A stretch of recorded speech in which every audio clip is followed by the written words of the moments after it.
penyebaran konten pornografi dengan ajakan orang untuk melakukan pesta seks, berganti pasangan atau swinger antar kota di Jakarta dan di Bali.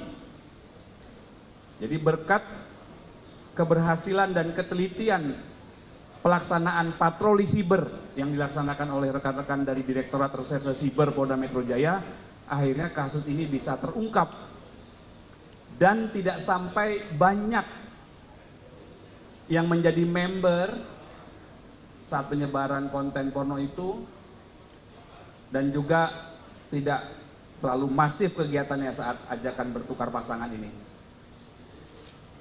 Itu merupakan komitmen Polda Metro Jaya untuk memberikan perlindungan kepada masyarakat, salah satunya melalui peningkatan kegiatan patroli siber dan dilanjutkan dengan edukasi hingga penegakan hukum. Juga sama, patroli cyber yang kita lakukan terhadap satu buah situs. Ya. Ini situs awalnya kami melihat harus masuk menjadi member, sehingga kami melakukan undercover. Jadi hanya bisa kami kasih tahu depannya sxxx.com. Masuk sebagai member gratis, hanya dengan catatan ini situs dipakai untuk sarana pertemuan dengan model bertukar pasangan. Sudah kami tangkap 2 orang berinisial KS dan IG. Keduanya kami tangkap di daerah Bali. Ini mereka adalah pasangan suami istri, pasutri. Ya, pasutri, dan sudah dilakukan pemeriksaan sebagai tersangka. Yang bersangkutan, motif yang pertama adalah motif hasrat seksual.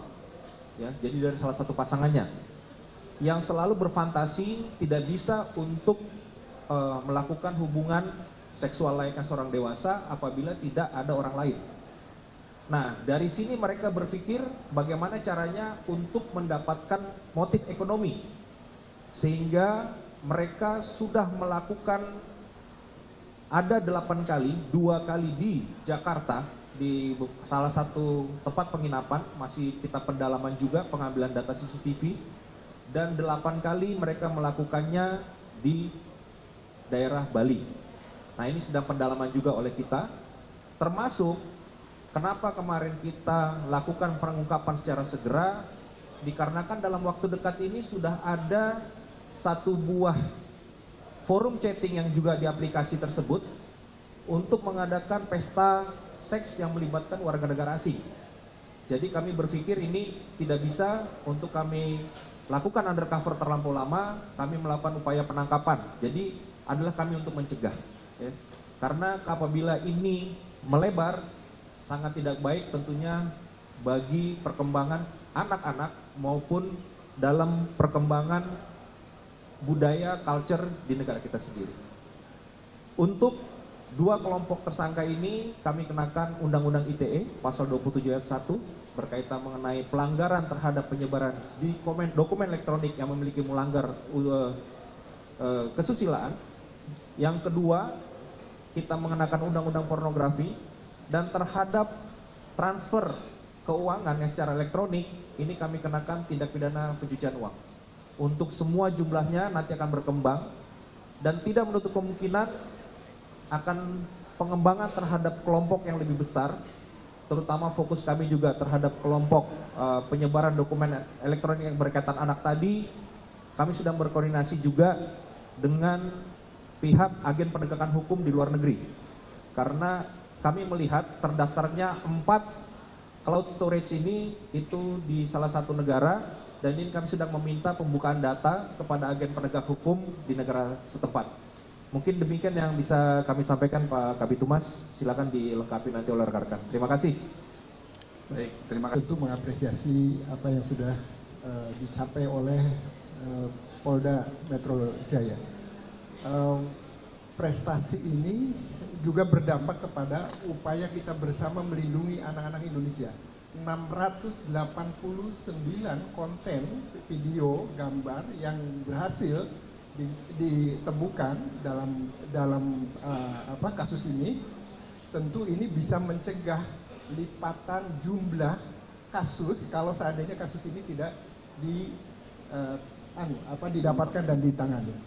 Oleh karena itu maka karena ini kaitannya juga dengan Undang-Undang ITE, tapi kemudian tadi 689 kontennya berkaitan dengan anak, dan ada kemungkinan bahwa anak ini juga menyebar ke anak-anak yang lainnya, maka sesungguhnya ancaman terhadap anak-anak Indonesia berhasil ditekan melalui pengungkapan kasus ini. Oleh karena itu maka kita berharap bahwa kasus ini memberikan peringatan kepada kita semua untuk memastikan anak-anak kita aman.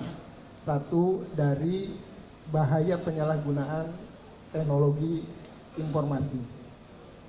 Bahaya yang kemudian muncul kemudian mengakibatkan anak-anak kita adiksi, ketergantungan, bukan hanya zat gitu ya, tapi perilaku berkaitan dengan game online, lalu kemudian pornografi gitu ya, judul. Ini kita harapkan juga bisa dicegah karena itu akan berdampak jangka panjang, karena itu proses secara sistematik merusak otak dari anak-anak kita. Dengan demikian maka melalui kasus ini kami berharap kepada orang tua untuk memastikan, untuk memberikan perhatian lebih kepada anak-anak kita, memberikan pujian bagi anak-anak kita daripada pujiannya nanti diberikan oleh para predator melalui medsos gitu ya. Oleh karena itu ini menjadi penting. Lalu kemudian juga tentu kami dari Kementerian Pemberdayaan Perempuan dan Perlindungan Anak agar program-program pencegahannya bisa kita tingkatkan, termasuk keluarga banyak membuat kegiatan-kegiatan offline, termasuk memberikan pelatihan tentang pengasuhan. Dan tentu yang paling penting adalah ketika menemukan konten pornografi bisa tahu kemana harus melapor, dan kalau ada kejadian anak kita menjadi korban eksploitasi ekonomi maupun seksual, sebagaimana kasus ini bisa diungkap, maka kita berharap bahwa korban dan keluarga korban atau siapapun yang mengetahui bisa segera melapor.